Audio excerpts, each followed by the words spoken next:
जथेबंदी का ऐलान सीगा कि पानीगंज जिहड़ा मोदी की रैली का भारी विरोध किया जाऊगा। अरे बेवकूफो, जो कहते हैं मोदी डर कर लौट आए, वो ये नहीं जानते कि 5 मिनट और रुक जाते तो क्या से क्या हो जाता। ट्रिगर पर उंगली आ ही गई थी।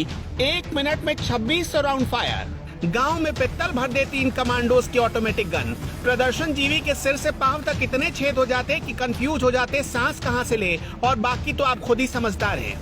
अभी तो मोदी को बचाने के लिए आंखों में गुस्सा उतर ही रहा था। अभी तो बॉडी लैंग्वेज जाम से खांसी हुई थी। अभी तो बस एक हुक्म का इंतजार हो रहा था। एक इशारे पर ऐसा तांडव होता कि झंडा उठाने वाले जन्मों जन्मों तक उठना भूल जाते।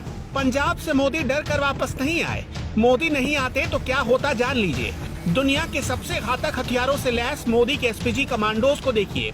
आंखों पर काला चश्मा, ब्लैक कलर की कोट और चीते सी नजर लिए तैनात ये जवान क्या से क्या कर सकते हैं, जानेंगे तो होश उड़ जाएंगे आपके। प्रदर्शनकारी बीजेपी का झंडा लेकर पीएम मोदी के काफिले तक पहुंच चुके थे। पीएम पर खतरे का अंदेशा देख एसपीजी कमांडोज ने गोली चलाने की इजाजत मांगी, लेकिन पीएम मोदी ने खुद की परवाह किए बगैर सबकी जान बचा ली। नहीं तो एक इशारा मिलता और फिर उसके बाद फिल्मों में जो सीन देखते हैं ना आप, वो मंजर आपकी आंखों के सामने होता। अगर आप सोच रहे हैं कि 2-4 एसपीजी के जवान ही तो खड़े हैं, ये क्या बिगाड़ लेते? अरे ये 2-4 ही 2-4 हजार को निपटाने की हैसियत रखते हैं। ये माँ की कोख से पैदा होते ही मौत से दोस्ती कर बैठने वाले लोग होते हैं। एसपीजी के ऑफिसर्स को वर्ल्ड क्लास ट्रेनिंग से गुजरना पड़ता है। ये वही ट्रेनिंग है जो United state secret service agents को दी जाती है। SPG commandos automatic gun FNF 2000 assault rifle से लैस होते हैं।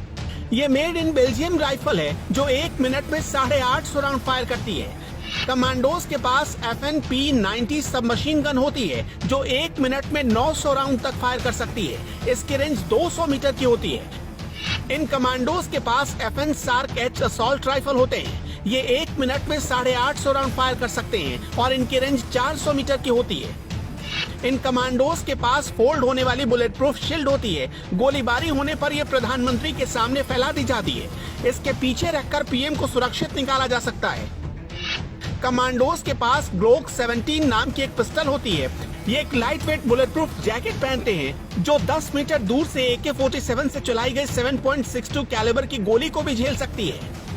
इसका मतलब हुआ कि पीएम मोदी को एक खरोच भी नहीं आने वाली थी, लेकिन उनको छूने की गुस्ताखी करने वाला जिंदा भी बचता या नहीं, इसकी गारंटी नहीं थी।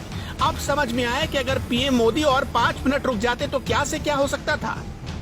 इन कमांडोज के कानों में ईयर प्लग लगा होता है जिसका इस्तेमाल ये अपने साथी से बातचीत करने के लिए करते हैं या फिर वॉकी टॉकी का सहारा लेते हैं। इनके जूते भी आम जूतों से काफी अलग होते हैं। ये किसी जमीन पर नहीं फिसलते।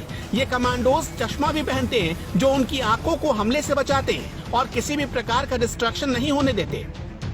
पीएम की सुरक्षा में कई जगहों पर तमाम घेरों में 1000 से ज्यादा एसपीजी कमांडोज तैनात रहते हैं। इन कमांडोज को भारतीय सेना और पुलिस बल से चुना जाता है। इन्हें विशेष ट्रेनिंग दी जाती है। ड्राइवर से लेकर निजी बॉडीगार्ड तक एसपीजी के ही होते हैं। इन्हें चेहरे पर किसी भी तरह के भाव दिखाने की मनाही होती है। पीएम ने खुद भी रिस्क लेते हुए कोई आदेश नहीं दिया। शायद प्रधानमंत्री ने ही वहाँ की स्थिति को तुरंत भांप लिया था, वरना उसके बाद उनके एक फैसले से क्या हो सकता था। झंडा उठाने वाले चवन्नी गिनते रह जाते हैं।